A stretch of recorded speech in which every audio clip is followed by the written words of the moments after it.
No Brasil tem. Agora, foi o que você falou, são bancos muito bem administrados. Porque você vê eles na bolsa, é só lucro atrás de lucro. Só lucro. O Itaú lucro... 30 bi por ano. Lucro, O Itaú lucro é 30 bi por ano, o Bradesco 24. Então, e olha só que interessante. O BTG vem disparando o lucro, porque impressionante. Brasil é lugar de ganhar dinheiro com... O BTG é impressionante. Também. E cada vez mais o ROI, o retorno sobre patrimônio líquido... Não, isso no mundo. Não existe banco no mundo. Mas quando você pega, por exemplo, o rombo do FGC, ele é basicamente um pouco mais do que um ano do Itaú.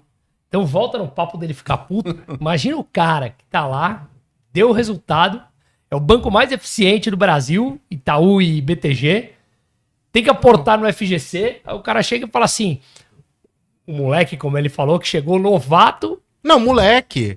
E a gente ano, vai cara. revelar coisas aqui, muitas coisas ainda.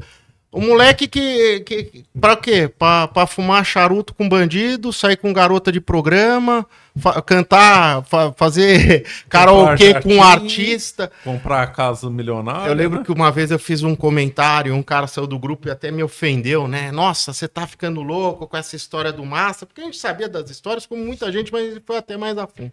E eu falei, só falta o... Lembra dessa frase que eu falei? Só falta o Vorcaro chamar o Elon Musk pra fazer piada no casamento dele. Os caras, que é isso? Hoje você vê, só faltou isso. Porque... E ele fazendo isso no nariz de todo mundo. E também tem uma história aqui, já aproveitando o gancho de bancos e tudo mais. É assim, são evidências, tá? A coleção de história do Brasil de Weinhagen voltou a ser vendida. Não perca a oportunidade de adquirir essa robusta coleção com 35% de desconto, frete grátis e você ainda ganha um curso como bônus. Imperdível, hein? Não perca. Existe o canal, o Léo Dias, né, de fofoca.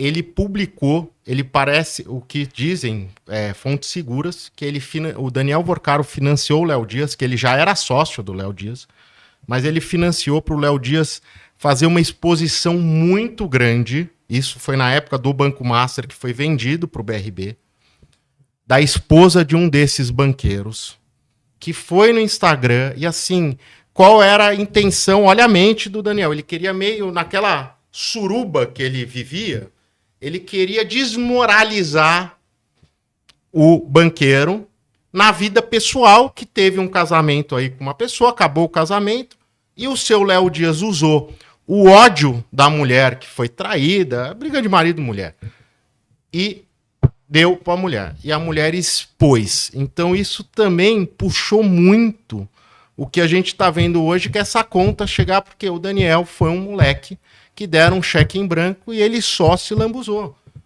E esse dinheiro que você fala é dinheiro assim, 50 bilhões, pô, todo mundo sabia. Você acha que nunca chegou no ouvido de ninguém que o Daniel tava com o cara em Nova York, que o Daniel tava com os caras em Londres, que o Daniel, né, até essa questão do STF, já aproveitando aqui, porque a gente tinha comentado, tá, do Supremo, uma coisa engraçada que aconteceu foi logo que o Bolsonaro perdeu as eleições em outubro de 22, olha o nível que o Daniel via as coisas, que aconteceu. Outubro de 22... Ô Bruno, você fala muito do sistema financeiro, compara o do Brasil com o da Espanha, por exemplo, que você entende bem. Entendo, eu morei uns anos lá, meus pais estão morando lá, né? Eles estão passando um mês agora aqui, eu tava no final de semana com eles, a gente tava contando isso. Minha mãe é espanhola, minha mãe trabalha na Embaixada da Espanha, então a gente tem uma relação direta com o país e cara, esse sistema, a gente percebe que o lado tecnológico da Espanha, no geral, da Europa no geral, é anos-luz atrasado frente ao do Brasil.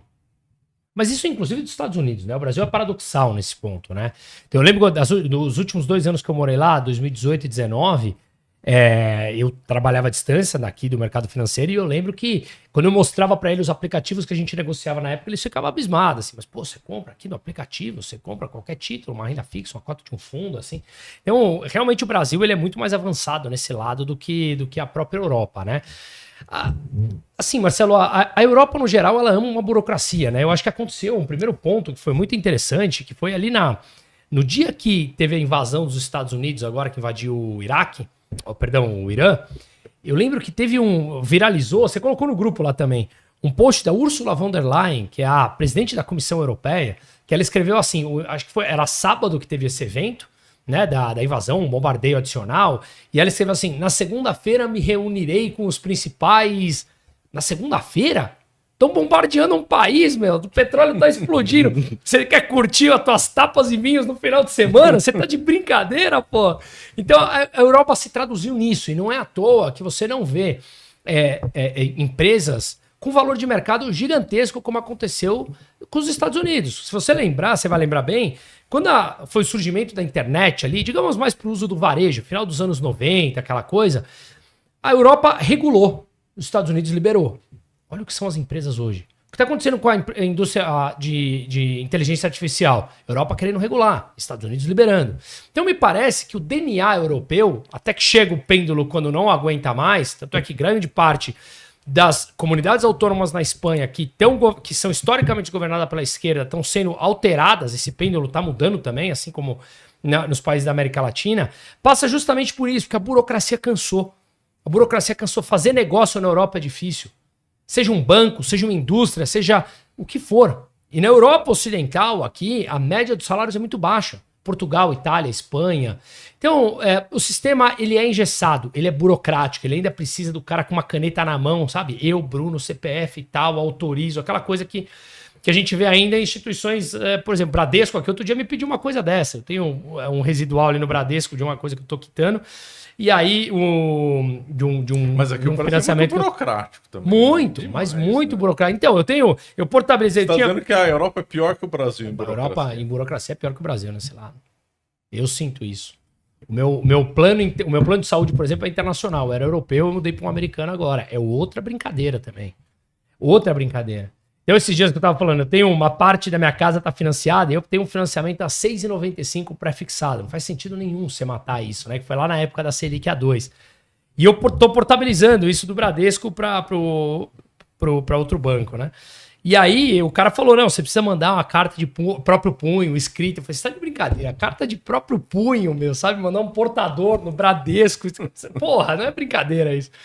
E a Europa tem muito disso, então ela é muito burocrática por natureza, e fora que hoje cada país não tem mais a sua autonomia financeira, né? Então, consequentemente, você está debaixo do guarda-chuva ali do Banco Central Europeu, que também se tornou uma instituição completamente burocrática. Apesar que alguns deles agora já estão começando a aceitar que o politicamente correto que eles gritavam deu errado, né? E os bancos lá, como é que você vê os bancos europeus? Como é que eles ganham de uma forma? Eles ganham de uma forma diferente que no Brasil, né? Como é que você vê essa diferença? Assim, você tem o crédito, não tem jeito, o custo de captação lá é mais baixo, então ele empresta uma taxa mais baixa também do que aqui, mas o custo de captação lá é infinitamente mais baixo do que o custo de captação daqui.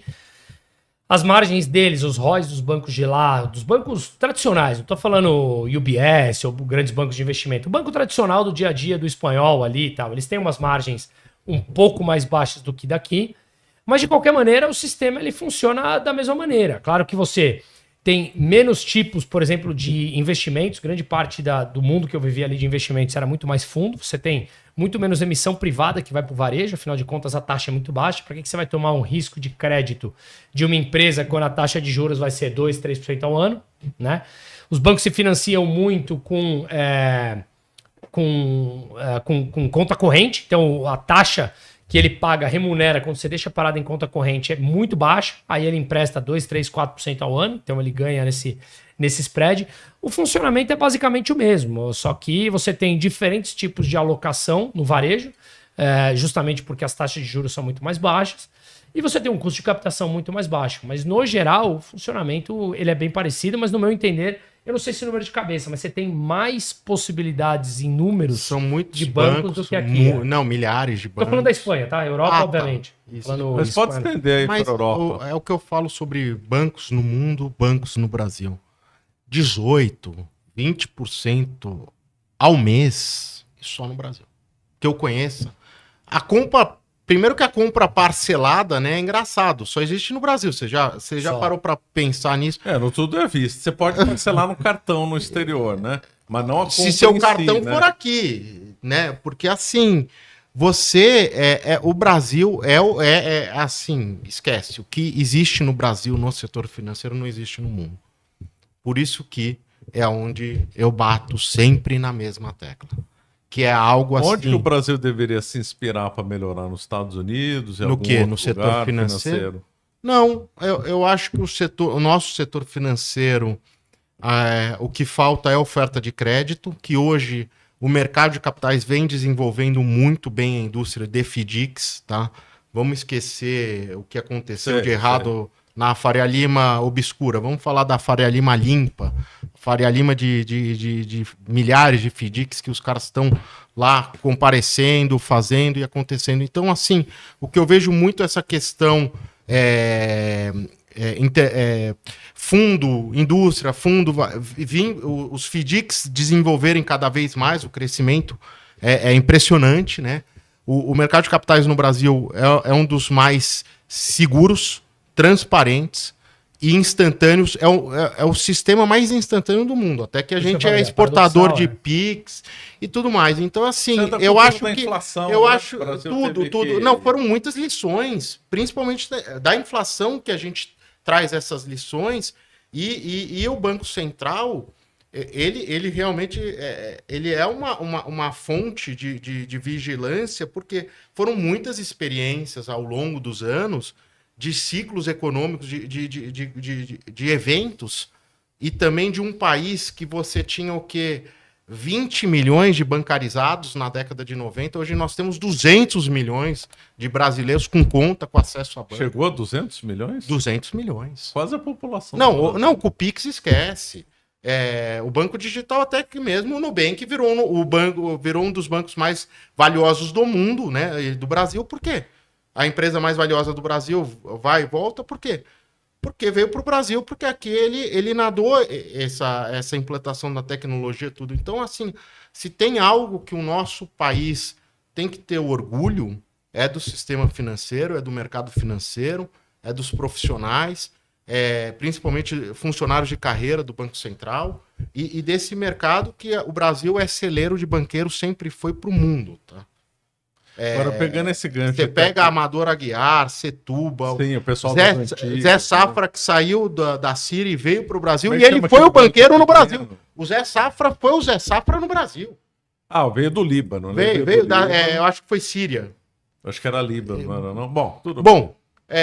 E veio ser banqueiro no Brasil. A Luiz do Faria, né? Entre Simmons. Nós tivemos aqui banqueiros assim mundiais. Por quê? Porque o nosso... E também essa expansão, né? Imagina, a gente tinha, década de 90, 20 milhões de contas. É muito pouco para a população do Brasil, né? Era o quê? 100 milhões? População? 90. 70 era 90. 70 era 90. Não, ali devia ter uns 150 milhões. Por exemplo. O Brasil não está crescendo muito, né? Eu vou puxar. Pesquisa aí. Vamos ver, eu faço uma pergunta para o Bruno. Vai fazendo. Como é que você vê a IA nesse negócio de mercado financeiro? Estamos falando de tecnologia, PIX e tal. Como é que você vê o IA aplicado no mercado financeiro e nos bancos? Veja, eu sou longe de ser um grande conhecedor, tá? Mas eu tenho bastantes clientes que são da área de 146 milhões. Então meu chute foi bom. O crescimento da década de 80 foi 21%. O censo de 1980 era 121 milhões e foi para 146 milhões. Então, em 30 anos, realmente, a gente está nascendo pouco já. Está nascendo um pouco. O Brasil vai ter um colapso demográfico. Não, a gente... mulher já. O meu filho já vê a geração velha, o Brasil velho. A gente... Eu acho que eu sou da linha que eu acho que a IA vem para somar e não para matar, ou seja, matar as funções do ser humano. Claro que vai matar algumas funções, é natural, já está acontecendo. Mas isso aconteceu desde lá de trás, da criação da energia. O que era o Brasil, o que era o mundo, revolução industrial? Era indústria. Exato, revolução industrial. Não, mas depois, cara, com o advento dos trens, ou depois o advento da energia, dos carros, da internet, né? Então, eu acho que era... Mas a minha pergunta é a seguinte, esse IA vai ajudar a indústria do fundo? Não tem nada a ver, não se relaciona? Claro que ajuda, eu já uso. Mas vai ajudar em quê? Por exemplo, para que você vai gastar muito tempo montando uma carteira? Eu pego um cliente meu, então eu pego uma carteira dele. Internet. Mas você tem que conferir para não ter alucinação. Não, claro, mas aí lógico, você tem que conferir. Mas assim, por exemplo, então vamos lá. eu vou montar uma carteira. Essa semana eu estava montando uma carteira importante ali, e aí eu dou os inputs para IA, ela me traz a lâmina pronta. Eu checo ela. Antes, o que eu tinha que fazer? Entrar no sistema, colocar um fundo, outro fundo, outro fundo. Então, esse tipo de função que eu estou dando a mais básica aqui. Agora, por exemplo, você vai pegar, sei lá, checagem de caminhões de lead que a gente tem lá na empresa. Porque tem bastante gente com o cara na internet, você tem um caminhão de lead entrando. Pô, você faz a checagem, você faz a separação desses leads, direcionar tudo para CRM. Hoje, determinado CRM, você já tem a IA imputada lá dentro dela. Então, os processos acabam sendo muito menos manuais e muito mais agilizados. Né? Agora, e o gestor de fundo? Como é que ele aplica a IA? Outra que eu tenho visto, o gestor de fundos, porque existe o gestor de carteira, né? Eu sou cliente do Bruno, ele faz minha carteira. Certo, isso é uma coisa. O fundo é o cara que monta o fundo. Aquele lá, assim, cada vez mais essa indústria ela tem se enxugado, né? Que a gente tem visto. O que tem hoje, a busca por ativos, hoje já tem outros. Esse gestor tradicional, eu vejo, assim, hoje ele usa muito em questão de fazer relatório e tudo mais, mas assim, você quer saber do trading sob inteligência artificial. É aquela coisa, o mercado é uma disputa, né? Ele abre e fecha aquele horário, então as pessoas, cada vez fica as arbitragens, distorções mais difíceis, mas o mercado, ele opera o futuro, e o futuro acontece no presente. Então, fica uma coisa muito... Lógico, você tem uma questão de informação muito mais rápido, não só da informação, mas de você digerir a informação, que eu vejo muito a questão da inteligência artificial para a nossa indústria é a de digerir informação.